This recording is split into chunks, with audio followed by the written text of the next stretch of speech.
Hi guys, मेरा नाम है साहिल खन्ना और आज की वीडियो शुरू करते हैं। सबसे पहले न्यूज़ है वोडाफोन आइडिया की, तो उनके लिए अच्छी खबर है। इस चक्कर में शेयर प्राइसेस भी बढ़ते हुए दिखाई दिए थे उनके थोड़े से। उम्मीद है और ज्यादा बढ़ते हुए दिखाई देंगे क्योंकि गवर्नमेंट 4 से 5 साल तक का इंटरेस्ट फ्री ब्रेक दे सकती है वोडाफोन आइडिया को, और ये एक्सक्लूसिव होने वाला है उनके लिए। ये नहीं है कि एयरटेल को भी ये चीज देखने को मिलेगी। ये जो रिलीफ है ये सिर्फ वोडाफोन आइडिया को बचाने के लिए किया जा रहा है, जहां पर जो इनका एजिया ड्यू है उसके बारे में बात करी जा रही है। शायद उसके अंदर भी कुछ पोटेंशियल कट्स वगैरह देखने को मिल सकते हैं। बाकी वेकफुट की बात करके चले तो उनका आईपीओ अच्छा जाता हुआ नहीं दिखाई दिया, फ्लैटर रहा। इनफैक्ट बंद होते हुए नेगेटिव गया है उनका आईपीओ। कंपनी का आईपीओ 2.52 टाइम ओवर सब्सक्राइब होता हुआ दिखाई दिया था, तो इंटरेस्ट तो हल्का ही दिखाई दे रहा था अगर पिछले कुछ आईपीओ की बात करके चले तो। लेट्स सी पहला हफ्ता किस तरीके से जाता है इनका। बाकी एटमबर्ग की बात करके चले तो वो भी अपना आईपीओ निकाल रहे हैं। कहा जा रहा है 20,000 करोड़ की वैल्यूएशन के ऊपर निकाला जा सकता है। 2,000 करोड़ रुपए आईपीओ के अंदर रेस करेंगे। लेट्स सी क्या होता है, क्योंकि इसके अंदर ऑफर फॉर सेल और फ्रेश इशू दोनों होने वाले हैं। 2012 के अंदर एक कंपनी शुरू हुई थी, $150 मिलियन से ज्यादा ये पैसा रेस कर चुके हैं मार्केट से। लास्ट इन्होंने $86 मिलियन रेस करे थे $450 मिलियन की वैल्यूएशन के ऊपर, और अचानक ही कंपनी की वैल्यूएशन $2.2 बिलियन पहुंचने वाली है। क्योंकि भाई कंपनी का रेवेन्यू बढ़ता हुआ दिखाई दिया फाइनेंशियल ईयर 24 में 31% से ज्यादा। इनका एबिटा 22 करोड़ का प्रॉफिट था, जो कि पहले लॉस हुआ करता था, बट नेट लेवल पे इन्होंने 203 करोड़ का लॉस रिपोर्ट किया है। तो क्या इतना बड़ा वैल्यूएशन जंप जस्टिफाइड है या फिर नहीं है, ये एक बहुत बड़ा सवाल है। इसके अलावा कुकू एफएम की बात करके चले तो उनका भी आईपीओ आने वाला है। उनका भी प्रोसेस शुरू हो गया है। $200 मिलियन का आईपीओ होगा। 2018 के अंदर एक कंपनी शुरू हुई थी, और अभी ये जो नए वर्टिकल में घुसी है ना, कुकू टीवी, मुझे लगता है इस कैटेगरी में बहुत फंडिंग आने वाली है और यहाँ पर बहुत ज्यादा वैल्यूएशन बूम देखने को मिलेगा उनको आने वाले टाइम के अंदर। तो content as a business improve होगा over the period of time, और ये जो माइक्रो ड्रामा वाली कैटेगरी है ना, ये भी एक्सपैंड होगी। इनफैक्ट मुझे लगता है एक्सपैंड होने के बाद में कोई इसको खरीद भी ले, कोई बड़ी बात नहीं है। नेटफ्लिक्स ने भी वर्टिकल वीडियो के ऊपर ध्यान देना शुरू कर दिया है। मतलब वर्टिकल वीडियोस भी एक ट्रेंड देखने को मिलेगा, और ये भी पॉसिबिलिटी है कि अगर कोई बड़ा प्लेयर दिखाई देता है बड़े प्लेयर को, तो उसी को एक्वायर कर ले। जैसे कुकू टीवी है इनका, उसका कंटेंट लाइब्रेरी बहुत बढ़िया बन गया, बहुत ज्यादा लोग देख रहे हैं, बहुत पसंद कर रहे हैं। नेटफ्लिक्स को सीधा बनी बनाई खिचड़ी मिलेगी, वो सीधा पैसे रखेगा और ले लेगा। तो उनको बड़े एक्विजिशंस भी देखने को मिलेगी इस कैटेगरी में। और अभी टू अर्ली है भाई। मतलब मान के चलो एज लो एज 10 लाख रुपए के अंदर एक सीरीज कंटेंट बनता है। 5-7 करोड़ के अंदर आपका एक पूरा प्लेटफॉर्म तैयार हो सकता है विद कंटेंट, विद सब कुछ। उसके बाद मार्केटिंग करो, स्केल करो, दबा के फंडिंग रेस करो, और ये गेम बहुत बड़ी होने वाली है। मैंने केस स्टडी बनाई थी माइक्रो ड्रामा के ऊपर, वो देख लेना, आपको थोड़ा और डिटेल में समझ में आएगा। बाकी एको की बात करके चले तो वो भी $300 मिलियन से $400 मिलियन का आईपीओ कर सकते हैं। यहाँ पर ऑफर फॉर सेल और फ्रेश इशू दोनों मिक्सचर होने वाला है। अगले साल मोस्ट प्रोबेबली हमको आईपीओ देखने को मिलेगा। कंपनी का जो रेवेन्यू फ्रॉम ऑपरेशंस है वो 35% बढ़ता हुआ दिखाई दिया, 2800 करोड़ के आसपास जाता हुआ दिखाई दिया। लॉसेस इंप्रूव हुए, 424 करोड़ पे पहुंचे। बट यार नंबर्स देखे जाए तो बहुत बड़े हैं यार। 420 करोड़ के आसपास का लॉस कर रही है कंपनी, 2800 करोड़ के प्रॉफिट के लिए अच्छा खासा पेनिट्रेशन ऑलरेडी कर चुके हैं ये। अब फाइनेंशियल ईयर 27 के अंदर उनका टारगेट है कि भाई हम प्रॉफिटेबिलिटी अचीव करेंगे। मैं कहता हूँ पहले प्रॉफिटेबिलिटी अचीव करो, सब कुछ करो ना, उसके बाद रिटेल इन्वेस्टर की तरफ जाओ ना। ये जो नया ट्रेंड बन गया है ना, बस आईपीओ निकाले जा रहे हैं, ये ना 1-1.5 साल के बाद बहुत दिक्कत देगी बहुत सारे लोगों को। बाकी भाई वीडियो वाले पहले आपको याद दिलाना चाहूंगा, अपने लाइक का बटन नहीं दबाया, लाइक का बटन दबा दो, चैनल को सब्सक्राइब। मैं ऐसी ही डेली बिजनेस वीडियोस आपके लिए लाता रहता हूँ। बाकी भाई एक अनाउंसमेंट करना चाहूंगा, इस कमिंग सैटरडे 20 तारीख को हम एक वर्कशॉप कर रहे हैं, जहां पे हमारे साथ में एक एक्सपर्ट आने वाले हैं, और वो हमको बताएंगे किस तरीके से Amazon एड्स काम करती है, किस तरीके से Amazon पे स्केल किया जा सकता है यूजिंग एड्स। ये जो वीडियो होगी इसका रिकॉर्डेड वर्जन YouTube के ऊपर आएगा। ऑफलाइन आके आप डायरेक्टली गेस्ट से क्वेश्चन पूछ सकते हैं और हमारे ऑफलाइन का एक्सपीरियंस ले सकते हैं।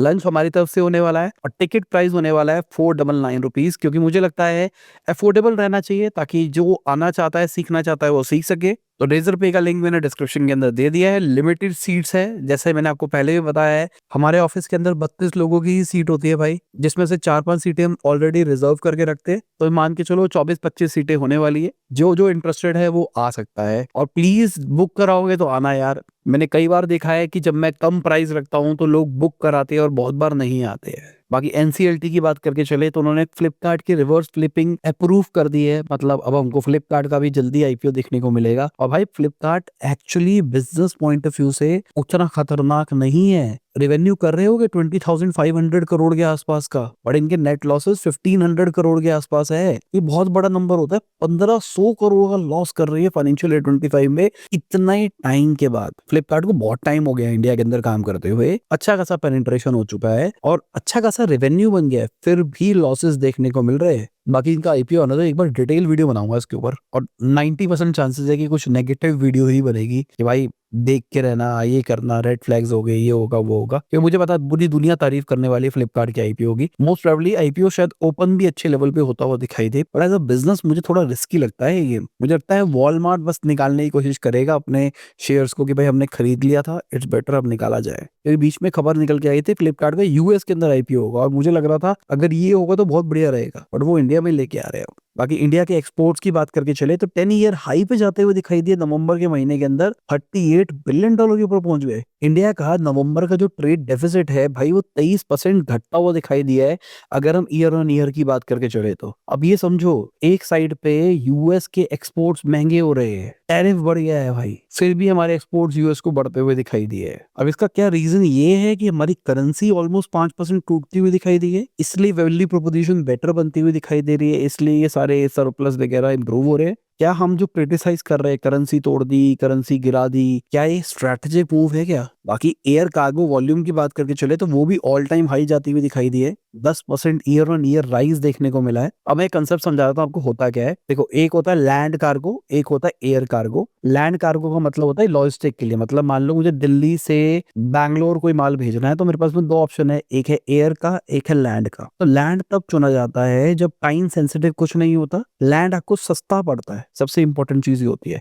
एयर आपको महंगा पड़ता है। तो अगर कोई भी चीज टाइम सेंसिटिव है तो उसको एयर चुना जाता है, और अगर टाइम सेंसिटिव नहीं है तो उसको लैंड से चुना जाता है। तो जब मैं मार्केटिंग हेड हुआ करता था ना, तो ये बहुत बड़ी कॉस्ट एसोसिएटेड होती थी एयर के साथ में, क्योंकि आपको फास्ट डिलीवरी करनी होती थी। ये 1 डे डिलीवरी, 2 डे डिलीवरी उस टाइम पे ट्रेंड आना शुरू हो रहा था। अब तो सेम डे शुरू हो गया, पर उस टाइम पे 1 डे 2 डे हो रहा था। तो कॉस्ट बचाने के लिए क्या किया जाता था, जो बड़े बड़े हब्स होते थे, जैसे मान लो बैंगलोर का हब है, तो ऑलरेडी बैंगलोर के हब पे लैंड के थ्रू आपने माल भेज दिया है, तो वहां का कोई एक लॉजिस्टिक वेयर हाउस होगा जहां पे आपका माल पड़ा होगा, उसके बाद वहां से वहां फास्ट में डिलीवरी हो जाएगी। अब तो बहुत सारे वेयर हाउस मैनेजमेंट वाली स्टार्टअप्स आ गई है जो कि इस टाइप के सॉल्यूशंस देती है, जहां पर दिल्ली के अंदर उन्हीं का वेयर हाउस होगा, वही मैनेज करेंगे, और ऑर्डर आएगा तो वही डिलीवर कर देंगे, वही सब कुछ कर देंगे। पहले ये चीज नहीं हुआ करती थी, पर कहीं ना कहीं एयर कार्गो का ट्रेंड बढ़ रहा है, क्योंकि ई कॉमर्स भाई बढ़ रहा है, और देखा जा रहा है फार्मा एक्सपोर्ट्स भी बढ़ते हुए दिखाई दे रहे हैं। बट जितने भी एयर फ्रेट एयरलाइंस है, दबा के लॉसेस कर रही है, 52,000 करोड़ से ज्यादा का लॉस किया है। ब्लू डार्ट प्रॉफिटेबल है, बाकी सब लॉस के अंदर है। बाकी इंडिया वालों ने चाइना वालों से दोस्ती करनी शुरू कर दी है भाई। चाइना के जो प्रोफेशनल्स हैं उनके बिजनेस वीजास को फास्ट ट्रैक कर दिया गया है। 2020 के बाद में इंडिया चाइना रिलेशनशिप खराब होते हुए दिखाई दिए थे, जहां पर हमने चाइना से इंडिया में इन्वेस्टमेंट को रोक दिया था। अगर आप एमआई की बात करके चलो भाई, एक बार रिसर्च करना एक बार इस पे ना, एमआई का 2020 के टाइम पे क्या हाल था और आज क्या हाल है इंडिया के अंदर। आज एमआई उस लेवल पे ट्रेंडी फोन नहीं है, उतने ज्यादा लोग नहीं लेते, और फोन क्या छोड़ो, उनके प्रोडक्ट्स भी मार्केट में दिखाई नहीं देते, क्योंकि उनका बहुत सारा पैसा गवर्नमेंट ने रोक रखा है कि भाई तुमने मनी लॉन्ड्रिंग करी है, ये किया है, वो किया है। इसके चक्कर में एमआई वाले इंडिया में इन्वेस्ट भी नहीं कर रहे, और वो थोड़ा संभल के चल रहे हैं। और जितनी चाइनीज कंपनीज है ना, वो भी संभल के कर रही है, क्योंकि वो ढंग से काम नहीं कर पा रही इंडिया के अंदर। अब इंडिया चाइना रिलेशनशिप सही हो गए तो लेट्स सी क्या होता है इंडिया के अंदर। ये सारी चीजें फिर से खुलती हुई दिखाई देती है क्या? क्योंकि ऐसा नहीं है कि एमआई जैसी कंपनीज बंद हो गई है, एमआई ने गाड़ियां निकाल दी है भाई। चाइना के अंदर अगर आप सर्च मारोगे, वो हर चीज निकालते रहते हैं, एसी वेसी आए दिन कुछ ना कुछ निकालते रहते हैं। बट इंडियन मार्केट में अगर आप देखोगे 4-5 साल से वो गायब से ही हो गए हैं। इसके अलावा चाइना के युआन की बात करके चले तो 14 मंथ हाई जाता हुआ दिखाई दिया है डॉलर के अगेंस्ट अगर देखा जाए तो, और ये चाइना के लिए अच्छी चीज है। और एक साइड पे आप कह सकते हैं नेगेटिव भी चीज है कि चाइना के जो एक्सपोर्ट्स है वो थोड़े से महंगे हो जाएंगे, क्योंकि यूएस डॉलर उनके कंपैरिजन में बढ़ता हुआ दिखाई देगा।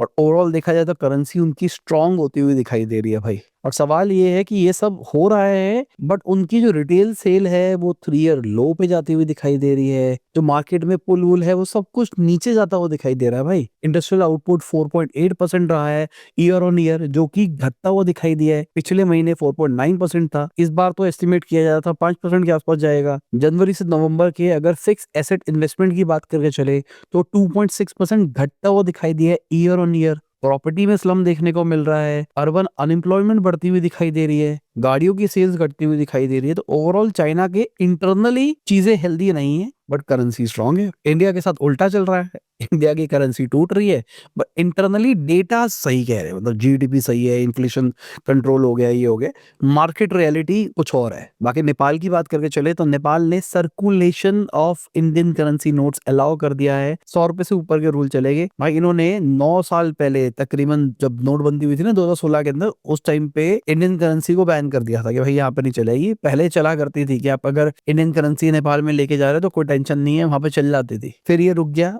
अब फिर से चालू होता हुआ दिखाई दे रहा है। बाकी कल्ट फिट की बात करके चले तो उन्होंने 481 करोड़ का लॉस रिपोर्ट किया भाई फाइनेंशियल ईयर 25 के अंदर। यहाँ पे अगर चार्ट के अंदर देखोगे, 1 रुपए कमाने के लिए 1 रुपीज 44 पैसा खर्च कर रहे हैं। इंप्रूवमेंट है, पहले 1 रुपीज 69 पैसा था। आरओसी ही भी इंप्रूव होता हुआ दिखाई दे रहा है। और कहानी ये है भाई, कल्ट भी अब अच्छा खासा बड़ा ब्रांड बन चुका है, अभी भी प्रॉफिटेबिलिटी की तलाश चल रही है। आगे देखोगे रेवेन्यू अच्छे लेवल पे बढ़ा है, पर उस रेवेन्यू के पीछे उन्होंने एक्सपेंसेस भी बढ़ाए हैं। अब एक्सपेंसेस ज्यादा नहीं बढ़े, इस चक्कर में इनके लॉसेस इंप्रूव होते हुए दिखाई दे रहे हैं। बाकी रोटोरिस की बात करके चले, जो कि एनालॉग वॉच बनाती है, उन्होंने $3 मिलियन रेज करे हैं सीड इन्वेस्टमेंट में, जिसमें निखिल कामत, विवेक ओबरॉय, तन्मय भट्ट जैसे पॉपुलर लोगों ने पार्टिसिपेट किया है। D2C के 30 से ज्यादा फाउंडर्स ने पार्टिसिपेट किया है। अब ये जो पैसा रेस किया गया है, इससे मैन्युफैक्चरिंग को इम्प्रूव किया जाएगा, इंजीनियरिंग को बेटर किया जाएगा, सप्लाई चेन को बेटर किया जाएगा। बाकी मेरा सवाल ये है आपसे कि एनालॉग वॉचेस आपको पसंद है या फिर डिजिटल? मैं पर्सनली बताऊं, मेरे पास एनालॉग वॉचेस है, पर अब मैं डिजिटल ही पहनता हूँ। एनालॉग कभी कभार पहन लेता हूँ कि भाई ठीक है, ले रखी है, दुख होता है कि भाई इतना इन्वेस्टमेंट कर रखा है, तो चलो किसी इवेंट पे जाते हैं तो पहन लेते हैं, कभी किसी ड्रेस के साथ मैच हो रही होती है तो पहन लेते हैं। बाकी मैं कोई फिटनेस फ्रीक नहीं हूँ, बट येट मेरे को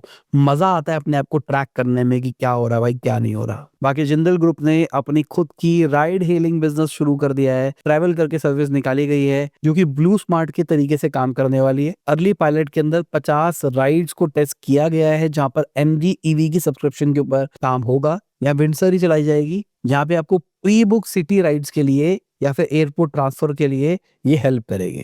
मुझे लगता है कि ब्लू स्मार्ट जाने के बाद में गैप क्रिएट हुआ है, जो बहुत सारी कंपनीज अब भरने की कोशिश करेगी। बाकी रिलायंस की बात करके चले तो उद्यम को खरीद रहे हैं, और कहीं ना कहीं रिलायंस की एक क्लियर स्ट्रैटेजी दिखाई दे रही है कि जो रिलायंस कंज्यूमर प्रोडक्ट है उसको एक डाइवर्सिफाई पोजीशन में लेके आना है। जैसे अगर इनकी बात करके चले तो इनको खरीद के रेडी टू कुक कैटेगरी के अंदर, स्टेपल्स के अंदर ही घुस जाएंगे। इससे पहले हमने देखा इन्होंने ड्रिंक वालों को खरीदा। आज रिलायंस कंज्यूमर प्रोडक्ट लिमिटेड का रेवेन्यू फाइनेंशियल ईयर 25 की बात करके चले तो 11,000 करोड़ से ऊपर हो चुका है। इसके अलावा आई रोबोट की बात करके चले तो भाई उन्होंने बैंकरप्सी के लिए फाइल कर दिया, और बुरा लगता है भाई ये सुन के। अब बैंकरप्सी होने के बाद में कंपनी प्राइवेट होगी, प्राइवेट होने के बाद में चाइना का ही एक मैन्युफैक्चरर है जो कि कॉन्ट्रैक्ट मैन्युफैक्चरर था इनका, जो इनको रोबोट बना के देता था, तो वो ही एक्वायर कर लेगा और वही काम करेगा। अब सवाल ये है भाई, आई रोबोट अपने आप को बेच रहा था भाई, अमेज़न खरीद भी रहा था, बट उसके बाद में टांग अड़ा दी गई यूएस वालों ने कि भाई नहीं, एंटी कंपटीशन, ये वो फड़म खाना। एट लास्ट कंपनी बंद हुई है और फिर चाइना में जा रही है। क्या फायदा हो गया?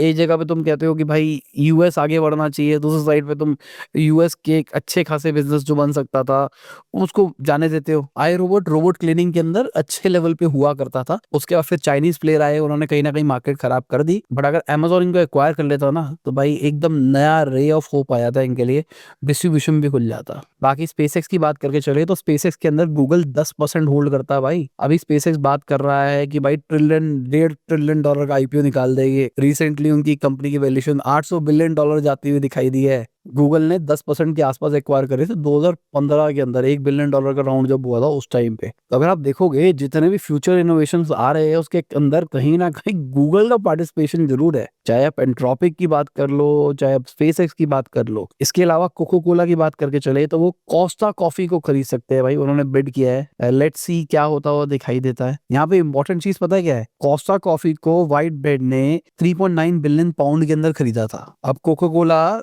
2 बिलियन पाउंड में खरीदने की बात कर रहा है। लेट्स सी क्या होता है, इतने लॉस में बेचा जाता है, नहीं बेचा जाता। बाकी हमारी मार्केट की बात करके चले तो मार्केट फ्लैटर दिखाई दी है, लाल दिखाई दिया, अब कह सकते हो एक बार को, और फ्लैट की कंडीशन में ये इंडिगो के शेयर प्राइसेस बढ़ते हुए दिखाई दिए भाई। हमारी करेंसी रिकॉर्ड लो पे जाती हुई दिखाई दी है। बाकी लेट्स सी ये हफ्ता कैसा जाता है। और इसी के साथ में हमारी आज की विजुअल न्यूज खत्म होती है। उम्मीद करता हूं आपको मजा होगा। लाइक कर देना, शेयर कर देना, कमेंट करना वीडियो कैसी लगी। बाय, गुड नाइट, शबा, खुदा हाफिज, गुड मॉर्निंग, आफ्टरनून, जब भी आप वीडियो को देख रहे हैं। जय हिंद, वंदे मातरम, दुआ में याद रखना।